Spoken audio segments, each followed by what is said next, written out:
عورت کو دو قسم کا عمومی طور پر خون آتا ہے۔ ایک ماہانہ مینسس جسے کہتے ہیں، حیض کا خون، یہ کم از کم 3 دن اور 3 رات ہے، زیادہ سے زیادہ 10 دن اور 10 رات۔ یعنی اگر 10 دن سے اوپر چلا جائے تو وہ بیماری کا خون ہوگا، اس کے وہ احکام نہیں ہوں گے جو حیض کے خون کے ہوں گے۔ دوسرا نفاس، جو بچے کی پیدائش کے بعد عورت کو خون آتا ہے، یہ کسی عورت کو 5 دن، کسی کو 10 دن، زیادہ سے زیادہ یہ 40 دن آ سکتا ہے۔ اب ان دونوں خونوں کے حکم مختلف ہیں۔ مثلا جب آپ کو حیض آئے ہر مہینے کا خون، اس کے خون ہونے کی حالت میں آپ نماز نہیں پڑھیں گی، نماز بالکل معاف ہے، اس کی قضا بھی نہیں ہے۔ لیکن اگر رمضان المبارک تھا، آپ نے روزہ رکھا ہوا تھا، حیض کا خون آ گیا تو روزہ ٹوٹ جائے گا۔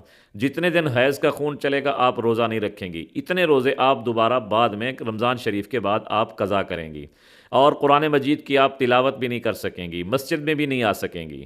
اور جو نفاس کا خون ہے، بچے کی پیدائش کے بعد خون آتا ہے، یہ جتنے دن خون آئے، جب خون رکے آپ پر غسل فرض ہے۔ غسل فرض ہونے کے بعد آپ ہر نیک اعمال کر سکتی ہیں، نماز پڑھ سکتی ہیں، قرآن کی تلاوت کر سکتی ہیں، ضروری نہیں چلہ گزارنا۔